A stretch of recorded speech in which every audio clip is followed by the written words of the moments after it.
students, in this video we'll discuss chapter number 27, Government in the Streets. Students, I hope that you all know India is a federal country. अगर नहीं पता है तो सुन लें. Federal country का मतलब है जहाँ पर डिसीजन मेकिंग पावर को शेयर किया जाता है अमंग डिफरेंट ऑर्गन्स और between different level of government. India में जो डिसीजन मेकिंग पावर है उसको लेजिस्लेचर, एग्जीक्यूटिव और जुडिशरी में भी डिवाइड किया गया है, plus central government, state government और लोकल लेवल गवर्नमेंट में भी डिवाइड किया गया है. इन सब के एरिया ऑफ जुरिडिक्शन अलग अलग होते हैं जिसमें ये डिसीजन लेते हैं. तो इंडिया क्या है? एक फेडरल कंट्री. फेडरल कंट्री में क्या होता है बच्चों? डिसीजन मेकिंग पावर डिवाइडेड होती है, शेयर की जाती है. First will discuss federal system in India.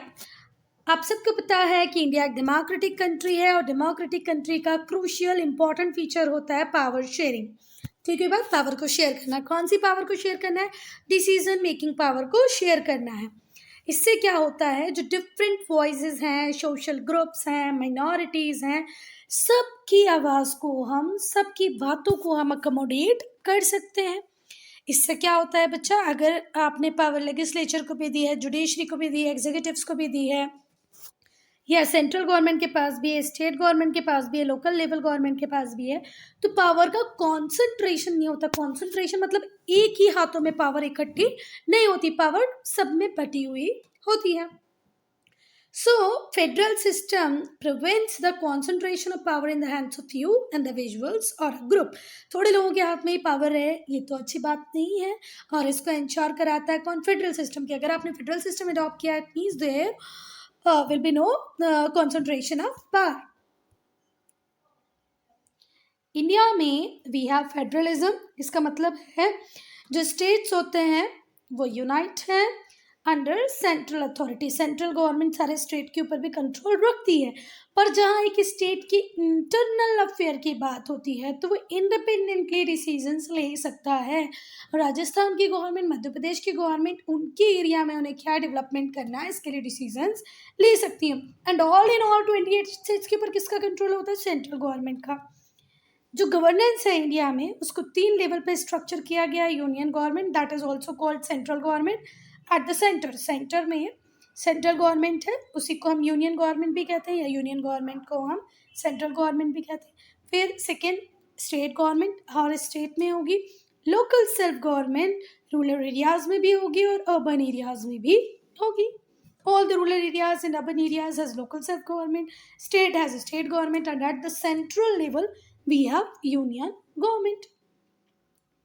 अब देखो, अब मुझे नहीं पता कि आपके एरिया में जो भी आपके वार्ड मेंबर हैं, ठीक है, आप उनको कंसल्ट करेंगे regarding any problem in your area. अगर स्टेट में, आपके स्टेट में कोई मेजर इश्यूज है तो आप किसको कंसल्ट करेंगे? चीफ मिनिस्टर को. नेशनल लेवल पे अगर कोई प्लानिंग करनी है तो वो कौन करेंगे? हमारे प्राइम मिनिस्टर. हुए ना 3 level, prime minister, chief minister, या आपके वार्ड मेंबर, या आपकी सिटी का मेयर और चेयरमैन. ठीक है. इंडिया एक बहुत बड़ी कंट्री है और डाइवर्स भी है. We are 7th largest in area. We are 7th largest in area. ठीक है बात, एरिया में 7th लार्जेस्ट है. डाइवर्स, 8 मेजर रिलीजन है, मोर देन 1600 लोकल डायलेक्ट्स हैं लैंग्वेजेस के. तो डाइवर्स कंट्री भी है, 8 मेजर रिलीजन है, जोग्राफिकल डाइवर्सिटीज़ भी हैं, है ना. तो बड़ी कंट्री भी है, डाइवर्स भी हैं. तो इसीलिए हमने पूरी कंट्री को 28 स्टेट्स और 8 यूनियन टेरिटरीज में डिवाइड कर रखा है.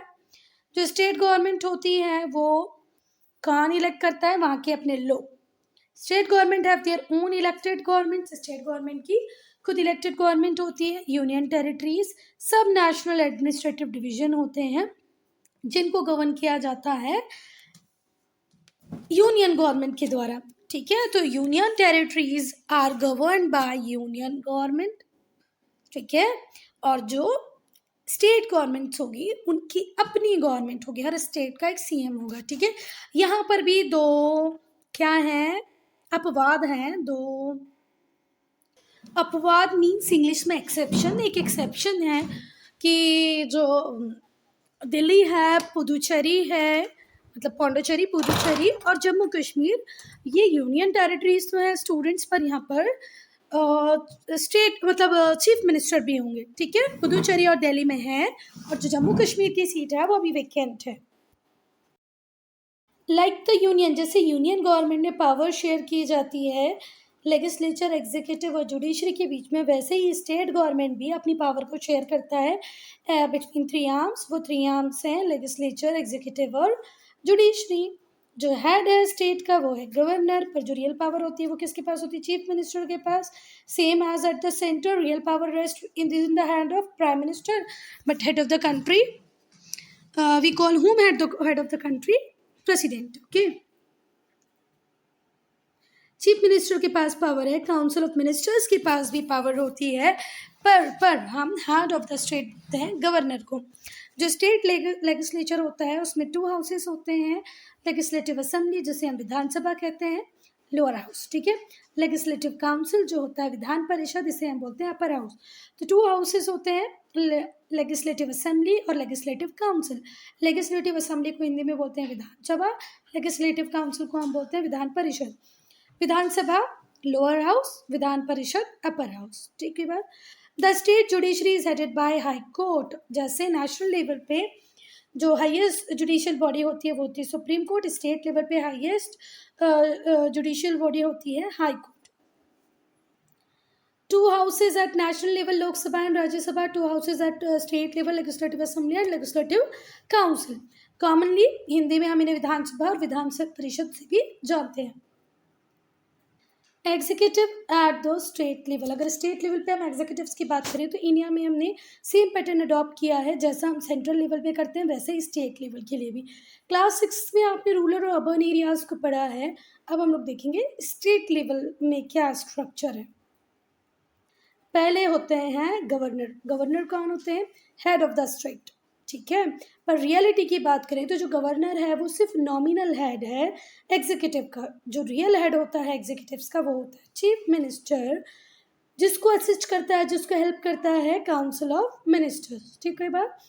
कॉन्स्टिट्यूशन ने बोला है कि जो हेड ऑफ द स्टेट होगा वो होगा गवर्नर, पर एक्चुअल जो रियल पावर है वो किसके पास है? चीफ मिनिस्टर के पास है। चीफ मिनिस्टर को हेल्प करने के लिए कौन होते हैं? Council of minister.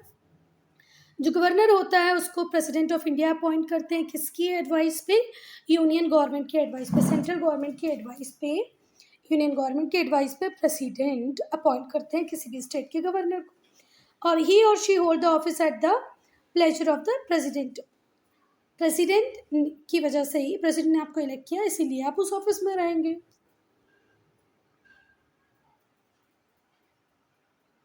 No qualifications of governor. Governor की क्वालिफिकेशन, पहला क्वालिफिकेशन वो इंडियन सिटीजन होना चाहिए, उसकी एज 35 होना चाहिए, और इंडियन गवर्नमेंट में वो किसी भी प्रॉफिट ऑफिस ऑफ प्रॉफिट पे नहीं होना चाहिए, ना ही तो पार्लियामेंट का मेंबर होना चाहिए, ना ही स्टेट लेजिस्लेचर का मेंबर होना चाहिए, ठीक है बात। नहीं तो गवर्नमेंट किसी जॉब में हो, किसी ऑफिस ऑफ प्रॉफिट में हो, ना ही पार्लियामेंट का मेंबर हो, ना ही स्टेट लेजिस्लेचर का मेंबर हो, ठीक है। और सबसे इम्पॉर्टेंट कि जिस भी स्टेट का गवर्नर आपको अपॉइंट किया जा रहा है आप उसके रेसिडेंट नहीं होने चाहिए। आई बात समझ में? He or she must not be the resident of the state of which he or she appointed है गवर्नर। जिस भी स्टेट के आपको गवर्नर बन रहे हैं आप, ये गवर्नमेंट इंश्योर करती है कि आप वहाँ के रेसिडेंट ना हो। Being a resident of Madhya Pradesh, I will not be the governor of the state, okay. मुझे किसी दूसरे स्टेट पॉइंट जरूर कर सकते हैं, पर मेरे स्टेट में नहीं कर सकते हैं। तो क्वालिफिकेशन फटाफट, इंडियन सिटीजन हो, 35 ईयर कंप्लीट कर चुका हो अपनी एज के, किसी ऑफिस ऑफ प्रॉफिट, पार्लियामेंट और स्टेट लेजिस्लेचर का मेंबर ना हो, और इवन रेसिडेंट भी ना हो जिस स्टेट में उसे अपॉइंट किया जा रहा हो एज अ गवर्नर। फंक्शंस क्या होते हैं, पावर्स क्या होती है गवर्नर के पास? The governor invites the leader of the party. Governor ही इन्वाइट करता है पार्टी के लीडर्स को फॉर फॉर्मिंग अ गवर्नमेंट बनाने के लिए। जिस भी पार्टी को सबसे ज़्यादा सीट्स मिली होंगी उसको गवर्नर अपॉइंट करेगा कि आइए और सरकार बनाइए। फिर वो चीफ मिनिस्टर को अपॉइंट करेगा, काउंसिल ऑफ मिनिस्टर्स को अपॉइंट करेगा, हाई रैंकिंग जितने भी ऑफिशियल्स होंगे उनको भी अपॉइंट करेगा। इसके पास पावर है कि विधानसभा को डिसॉल्व कर सकता है। कोई भी बिल लॉ तभी बन पाएगा जब गवर्नर उस पर साइन करेगा, सेम एज प्रेसिडेंट, ठीक है बात। जो गवर्नर होता है is consulted by president in the appointment of जजेस। तो गवर्नर को कंसल्ट किया जाता है। कौन कंसल्ट करता है? प्रेसिडेंट। जब भी वो हाई कोर्ट के जजेस को अपॉइंट कर रहा होगा तो गवर्नर को प्रेसिडेंट गवर्नर को कंसल्ट करेंगे। कभी अगर गवर्नर को ऐसा लगता है कि ये पर्टिकुलर स्टेट गवर्नमेंट ठीक से काम नहीं कर रही है, कॉन्स्टिट्यूशन के अकॉर्डिंग नहीं चल रही है, तो ये प्रेसिडेंट को रिपोर्ट कर सकता है और उस पर्टिकुलर स्टेट पे प्रेसिडेंट रूल लग सकता है। ठीक है बात, प्रेसिडेंट रूल लग जाएगा। If governor is thinking like the state is not functioning according to or as per the constitution, then he can report to president and president can rule on the state directly. After governor will talk about chief minister. तो जो chief minister होता है वो head of the government होता है and he is the actual head who is having actual power. He can take decision for the state और ये majority party का लीडर होता है। वो पार्टी जिसने सबसे ज़्यादा सीट जीती होंगी उसका लीडर होगा चीफ मिनिस्टर। और जो चीफ मिनिस्टर होता है वो 5 ईयर के टर्म के लिए आता है और ये हाईएस्ट डिग्नेटरी होता है स्टेट का। किसी भी स्टेट का जो चीफ मिनिस्टर होता है वो हाईएस्ट डिग्नेटरी होता है। का जो टाइम पीरियड होता है वो 5 years होता है और he is one of the member of the party who has wins majority of the seats. वो पार्टी हो सकता है बीजेपी हो, कांग्रेस हो, टीएमसी हो और भी कोई बीएसपी हो सकती है, समाजवादी पार्टी हो सकती है, बहुजन समाजवादी पार्टी हो सकती है, बीजेपी भारतीय जनता पार्टी हो सकती है, कांग्रेस हो सकती है। बस किसी भी पार्टी जिसको मेजॉरिटी मिली होगी उसी का मेंबर क्या बन जाएगा बेटा? CM, who is also the highest dignitary of the state. ये है Mamata Banerjee, chief minister of West Bengal. Chief minister of West Bengal Mamata Banerjee. ये है चीफ मिनिस्टर ममता बनर्जी। किस स्टेट की है? वेस्ट बंगाल की। My state chief minister is Shivraj Singh Chauhan. Write down the name of your state chief minister in comment section. If you know, if you don't know, ask to your parents. Powers and functions of chief minister. Powers और functions पढ़ेंगे chief minister की। जो council of ministers होते हैं उनको appoint कौन ही करता है? chief minister। किसकी एडवाइस पे? नहीं सॉरी अपॉइंट करने का काम होता है गवर्नर का, पर गवर्नर किससे एडवाइस लेके अपॉइंट करता है? Chief minister. सॉरी अगर मैंने कंफ्यूज किया है तो जितने भी काउंसिल ऑफ मिनिस्टर होते हैं उन्हें अपॉइंट तो फॉर्मली कौन करता है? गवर्नर। पर टू होम्स एडवाइस तो किसके एडवाइस पे? चीफ मिनिस्टर की एडवाइस पे। मतलब फाइनल जो डिसीजन होता है कौन सा पोर्टफोलियो लेगा चीफ मिनिस्टर का ही होता है। मियर फॉर्मेलिटी होती है कि गवर्नर उन्हें अपॉइंट करेंगे। जो चीफ मिनिस्टर होते हैं वो लिंक का काम करते हैं किस के बीच में? Council of ministers and governor के बीच में। काउंसिल ऑफ मिनिस्टर और गवर्नर के बीच में लिंक का काम कौन करता है बच्चों? Chief minister. Is this point clear to you? जो काउंसिल ऑफ मिनिस्टर होते हैं उनको अपॉइंट गवर्नर ही करता है, पर किसकी एडवाइस पे? चीफ मिनिस्टर की एडवाइस पे। एक स्टेट में डिफरेंट डिपार्टमेंट्स होते हैं, उन डिपार्टमेंट्स को कोऑर्डिनेट करने का काम चीफ मिनिस्टर करता है। Governor can ask for the resignation of any minister only on the advice of chief minister. अगर चीफ मिनिस्टर एडवाइस करे कि this particular minister under council of ministry is not working properly, तो government उसका resignation मांग सकता है। जो time table होता है मीटिंग का लेजिस्लेचर की, वो स्पीकर प्रेजेंट करता है मतलब प्रिपेयर करता है किसकी एडवाइस पे? चीफ मिनिस्टर की। तो टाइम टेबल जो होगा मीटिंग का किसका? लेजिस्लेचर्स की मीटिंग का कौन प्रिपेयर करेगा? स्पीकर। पर किसकी एडवाइस? चीफ मिनिस्टर की एडवाइस। काउंसिल ऑफ मिनिस्टर्स, जो काउंसिल ऑफ मिनिस्टर होते हैं वो पूरी की पूरी टीम होती है मिनिस्टर्स की, जो चीफ मिनिस्टर को हेल्प करते हैं, असिस्ट करते हैं उनकी ड्यूटीज़ को पूरा करने के लिए। ये जो मिनिस्टर होते हैं ये लेजिस्लेचर के मेंबर होते हैं। अगर ये लेजिस्लेचर के मेंबर नहीं है तो इन्हें बेटा अगर काउंसिल ऑफ मिनिस्टर में जाना है तो इन्हें विदिन 6 month लेजिस्लेचर में चुन के आना पड़ेगा, इलेक्ट होके आना पड़ेगा। काउंसिल ऑफ मिनिस्टर में बाय चांस अगर किसी हम ऐसे मेंबर को इलेक्ट कर लेते हैं जो अभी तक लेजिस्लेचर का पार्ट नहीं था, तो उस व्यक्ति को 6 month के अंदर इलेक्ट होके आना पड़ेगा लेजिस्लेचर में। जो काउंसिल ऑफ मिनिस्टर होते हैं वो कलेक्टिवली रिस्पॉन्सिबल होते हैं किसके लिए बेटा? विधानसभा के लिए। Ministers are also responsible as individuals for their action. ये जो मिनिस्टर्स हैं ये कलेक्टिवली विधानसभा के लिए तो रिस्पॉन्सिबल हैं, ये अपनी एक्शंस के लिए इंडिविजुअली भी रिस्पॉन्सिबल है। अगर कोई मिनिस्टर कुछ गलत काम करता है तो पूरी रिस्पॉन्सिबिलिटी उसकी होती है। जो minister work at the pleasure of governor and serve for a term of 5 year. इन्हें अपॉइंट किया गवर्नर ने, और ये कितने साल के लिए आते कि क्या टर्म होता है? 5 साल, 5 ईयर्स। Now state legislature. अब स्टेट लेजिस्लेचर को हम देखेंगे तो स्टेट लेजिस्लेचर के बहुत सारे काम होते हैं, डिफरेंट फंक्शंस होते हैं, सेवरल फंक्शंस होते हैं। सबसे इम्पोर्टेंट जो फंक्शन है वो है मेक लॉज, नियम बनाना, on the subject that are included in the state list. State list में जितने भी सब्जेक्ट्स हैं, जैसे एग्रीकल्चर है, इरिगेशन है, पुलिस है, इन सब के लिए लॉज बनाने का काम कौन ही करता है? State legislature. कोई बात, most states in India have unicameral legislature. हमारे इंडिया में बहुत सारे स्टेट्स ऐसे हैं जिनमें क्या है? Unicameral legislature. अब मेरी बात सुनो, एक होता है बाई कैमरल। बाई कैमरल मतलब 2 हाउसेज होना, जैसे नेशनल लेवल पे लोकसभा और राज्यसभा है, ठीक है। यूनिकैमरल का मतलब होता है एक ही होना। तो हमारे इंडिया में 28 स्टेट्स है, उस 28 स्टेट्स में सिर्फ 6 के पास क्या है? By cameral. बाकी के जो 22 हैं वो यूनिकैमरल है, मतलब एक ही हाउस होता है, लेजिस्लेटिव असेंबली होती है। लेजिस्लेटिव काउंसिल सिर्फ आपको 6 स्टेट्स में मिलेगा। तो क्या बात समझ में आ गई? देखो, हम अगर नेशनल लेवल पे देखें तो लोकसभा है और राज्यसभा है, ऐसे स्टेट लेवल पे लेजिस्लेटिव असेंबली है और लेजिस्लेटिव काउंसिल है।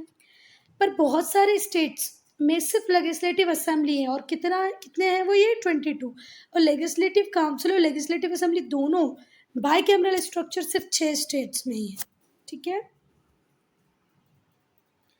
यूनिकैमरल का मतलब क्या होता है? 1 मार्क में मैडम पूछ सकती हैं। लेजिस्लेचर विथ ओनली 1 हाउस, एक ही हाउस होगा, ठीक है, जो कि होगा विधानसभा, इंग्लिश में लेजिस्लेटिव असेंबली। 6 स्टेट्स इंडिया के कौन से? आंध्र प्रदेश, महाराष्ट्र, बिहार, उत्तर प्रदेश, कर्नाटक, तेलंगाना। फिर से सुनो, आंध्र प्रदेश, महाराष्ट्र, बिहार, आंध्र प्रदेश, महाराष्ट्र, बिहार, यूपी, कर्नाटक, तेलंगाना। ये 6 स्टेट ही बाई कैमरल है, जहाँ पर लेजिस्लेटिव असेंबली भी है, लेजिस्लेटिव काउंसिल भी है, मतलब विधान परिषद भी है विधानसभा के अलावा। Legislatures with 2 houses are called bicameral. Legislature unicameral मतलब जहाँ पर एक ही हाउस होगा लेजिस्लेचर का। जहाँ 2 हाउस होंगे उसे क्या बोलेंगे? बाइकैमरल। कितने स्टेट्स में इंडिया के? 6। कौन से 6 स्टेट? आंध्र प्रदेश, महाराष्ट्र, बिहार, उत्तर प्रदेश, कर्नाटक, तेलंगाना। ना विधानसभा क्या है? लेजिस्लेटिव असेंबली, ठीक है बात। ये लोअर हाउस होता है स्टेट लेजिस्लेचर का। जो मेंबर होते हैं विधानसभा के उन्हें बोला जाता है MLAs और विधायक, ठीक है। चलो, member of legislative assembly MLAs directly elect होते हैं। कौन इलेक्ट करता है इन्हें? मतलब लोग, जनसाधारण लोग पीपल, ठीक है। एक स्टेट कॉन्स्टिट्यूएंसी के लोग मिलके MLA, member of legislative assembly को चुनते हैं। जो नंबर होता है एमएलएस का वो स्टेट टू स्टेट वेरी करेगा depending upon the population of the state. हमारे इंडिया के कुछ स्टेट बहुत बड़े हैं, कुछ बहुत छोटे हैं, कुछ डेंसली पॉपुलेटेड हैं, कुछ स्पार्सली पॉपुलेटेड हैं। तो according to that the number of MLAs varies from state to state. जो कॉन्स्टिट्यूशन है Indian states, the constitution of Indian state, जो इंडिया का कॉन्स्टिट्यूशन है वो स्टेट्स करता है, बताता है, ठीक है बात। The constitution of India states, India का कॉन्स्टिट्यूशन बताता है कि जो कंपोजिशन है विधानसभा का उसमें 500 से ज़्यादा मेंबर नहीं होने चाहिए और 60 से कम नहीं होने चाहिए, ठीक है। तो कॉन्स्टिट्यूशन स्टेट्स दैट विधानसभा और the legislative assembly shall not exceed 500 member and not less than 60। कम से कम 60 होने चाहिए और 500 से ज़्यादा नहीं होने चाहिए। 60 से कम नहीं, 500 से ज़्यादा नहीं। ये बोला है the constitution of India states, India का कॉन्स्टिट्यूशन बताता है 500 से ज़्यादा मेंबर ना हो, 60 से मतलब 60 से कम ना हो। Now presiding officer of legislative assembly या विधानसभा, जो प्रिसाइडिंग ऑफिसर होता है विधानसभा का वो होता है स्पीकर। स्पीकर को असिस्ट करता है डेप्यूटी स्पीकर। जो स्पीकर होता है वो पूरी मीटिंग को प्रिसाइड करता है। बोलते हैं ना, बैठ जाइए मेंबर साहब, बैठ जाइए, ऐसे नहीं बोलिए, ऐसे बोलिए, देखना कभी लोकसभा, राज्यसभा, विधानसभा, विधान परिषद, तो आपको स्पीकर मिल जाएंगे जो देखते हैं कि जो असेंबली है प्रॉपरली कंडक्ट हो। वो इंश्योर कराते हैं जो डिबेट से जो प्रोसीडिंग है हाउस की वो पीसफुली हो।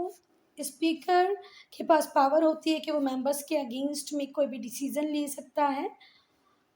जो प्रॉपर डेकोरम है पार्लियामेंट का, विधानसभा का, विधान परिषद का, अगर कोई मेंबर उसको मेंटेन ना करे तो उसके अगेंस्ट में पूरा राइट है स्पीकर को एक्शन लेने का। Whenever there is equality of vote, किसी भी मैटर पे अगर दो पार्टीज अगर वोटिंग कर रही हैं और दोनों इक्वल आ जाए, मतलब 50-50 हो जाए, तो लास्ट वोट करने का राइट होता है हमारे स्पीकर का।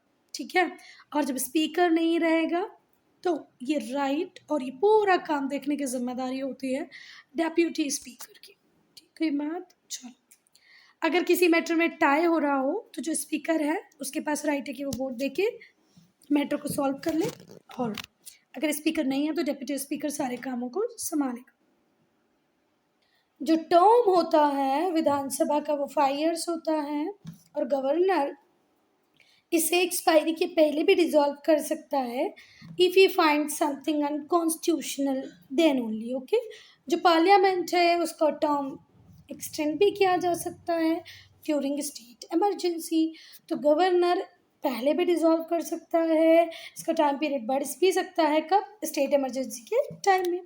सेशंस की अगर हम बात करते हैं तो जो विधानसभा होता है उसके सेशन साल में 2 बार होते हैं, twice in a year, at least twice in a year. 2 बार तो मिलना ही है, ज़्यादा भी मिल सकते हैं but at least twice a year. जो इंटरवल होता है बिटवीन द 2 सेशन, 2 सेशन के बीच में जो इंटरवल होता है can not be more then 6 months। 6 months से ज़्यादा का डिफरेंस नहीं होना चाहिए 2 असेंबलीज की मीटिंग में, मतलब 2 साल में 2 बार तो आपको एटलीस्ट मिलना ही है, और 2 मीटिंग्स के बीच 6 months से ज़्यादा का डिफरेंस नहीं होना चाहिए। और जब भी मीटिंग चल रही हो तो कोरम होना चाहिए। अब कोरम क्या होता है? Means minimum number of members. Okay, that minimum numbers of members, at least 1/10 of members should be present during the session। जितने भी मेंबर आपके लेजिस्लेटिव असेंबली में हैं उसका 1/10 तो प्रेजेंट होना ही चाहिए, दैट इज quorum। ओके, इतने मेंबर भी अगर प्रेजेंट नहीं हुए, सपोज करो 50 मेंबर है तो 50 मेंबर्स का 1/10 कितना हो गया? 5। तो 5 होंगे तभी आपकी प्रोसीडिंग्स होंगी, अदरवाइज नहीं होगी। नाउ विधान परिषद, तो जो सेकेंड हाउस है जिसे हम विधान परिषद कहते हैं, लेजिस्लेटिव काउंसिल कहते हैं, या अपर हाउस ऑफ लेजिस्लेचर कहते हैं, वो क्या है? Vidhan Parishad, legislative council. ठीक है बात। जो मेंबर्स होते हैं विधान परिषद के are known as member of legislative council, MLCs। ठीक है, मेंबर ऑफ लेजिस्लेटिव काउंसिल। जो मेंबर होते हैं विधान परिषद के can not be more than 1/3 of the membership of Vidhan Sabha. एक विधान परिषद में लेजिस्लेटिव काउंसिल में कितने मेंबर होने चाहिए ये डिपेंड करेगा कि उसकी विधानसभा में, मतलब लेजिस्लेटिव असेंबली में कितने मेंबर हैं। जितने भी मेंबर वहाँ पर होंगे उसके 1/3 से ज़्यादा मेंबर विधान परिषद में नहीं होने चाहिए। फिर से सुनो, the number of members in Vidhan Parishad can not be more than 1/3 of membership of Vidhan Sabha. Vidhan Sabha में जितने भी व्यक्ति हैं उनके 1/3 से ज़्यादा कभी भी विधान परिषद में नहीं होंगे। ठीक है, it can not have less than 40 members. 40 members से कम नहीं होनी चाहिए, unless approved by act of parliament. कुछ केसेस में पार्लियामेंट से परमिशन, एक्ट के से परमिशन लेके 40 से कम भी हो सकते हैं, अदरवाइज 40 से कम नहीं होनी चाहिए। जो विधान परिषद के मेंबर्स हैं उन्हें are elected by MLAs of the state. State के जो MLA हैं वो ही MLCs को इलेक्ट करेंगे। Members of other local bodies, teachers, university graduate with at least 3 years of experience। Some of the members are also nominated by governor.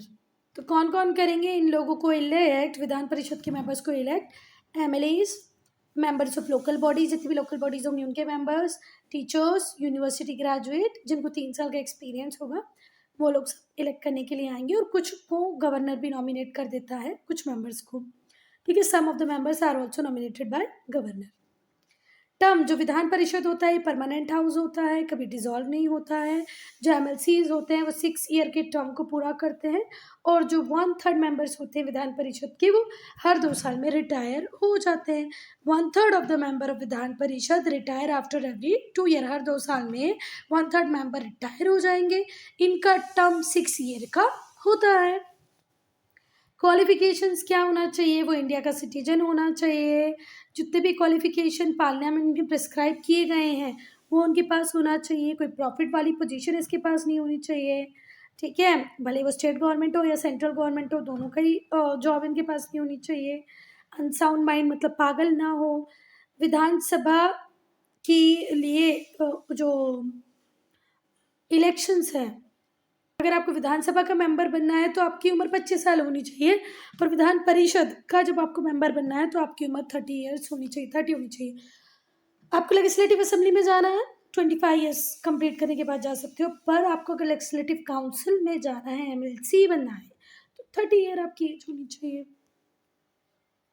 अब यहाँ पे बोला गया है कि सपोज करो विधान परिषद में 120 मेंबर्स हैं, तो मिनिमम मेंबर्स कितने होने चाहिए विधानसभा के लिए?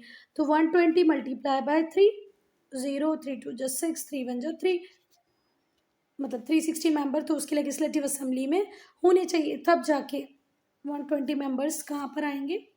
विधान परिषद में। मतलब जो भी लेजिस्लेटिव असेंबली की स्ट्रेंथ है उसका 1/3 से ज़्यादा विधान परिषद में नहीं होना चाहिए। स्टेट में विधानसभा है, विधान परिषद है, विधानसभा का नाम लेजिस्लेटिव असेंबली है, विधान परिषद का लेजिस्लेटिव काउंसिल है। इसमें 500 से ज़्यादा और 60 से कम नहीं होनी चाहिए। यहाँ पर 1/3 मेंबर होने चाहिए। जो भी आपकी लेजिस्लेटिव असेंबली की स्ट्रेंथ है उसका 1/3 ही होगा विधान परिषद में। विधानसभा के 1/3 मेंबर जितनी स्ट्रेंथ ही हो सकती है, पर 40 से कम भी नहीं होनी चाहिए। इनका टर्म 5 ईयर होता है। ये एक परमानेंट हाउस होता है। हर मेंबर का टर्म 6 ईयर होता है और 1/3 मेंबर 2 ईयर्स में रिटायर हो जाते हैं। तो दिस इज नहीं, अभी एक पैराग्राफ और है। चलो, फंक्शंस ऑफ स्टेट लेजिस्लेचर। जो लेजिस्लेचर होता है उसके बहुत सारे फंक्शंस होते हैं। पहला इंपॉर्टेंट फंक्शन है कि लॉज बनाना वो सब्जेक्ट्स के जो स्टेट लिस्ट में है।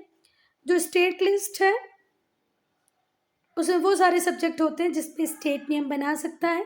यूजुअल सर्कमस्टेंसेस में जो सेंट्रल गवर्नमेंट होती है can not legislate on topic of state list. कभी भी स्टेट लिस्ट के टॉपिक पे वो बातचीत नहीं करती है, ठीक है। पर कभी स्पेशल सर्कमस्टेंसेस आ जाए, अनयूजुअल आ जाए, तो थोड़ा बहुत कुछ डिस्टर्ब कर सकती है चीज़ों को, या थोड़ा हस्तक्षेप कर सकती है, इंटरवीन कर सकती है। Under usual circumstances, the central government cannot legislate on the topic of state.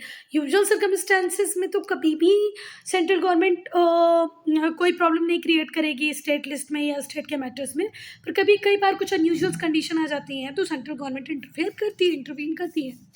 The legislature not only make laws but also abolish laws that are outdated. सिर्फ नियम बनाना ही नहीं है, वो नियम जो बहुत पुराने हो गए हैं उनको हटाना भी इन्हीं का काम होता है। So student, I am ending this video here. Only if you have any doubt, any problem, to write in comment section.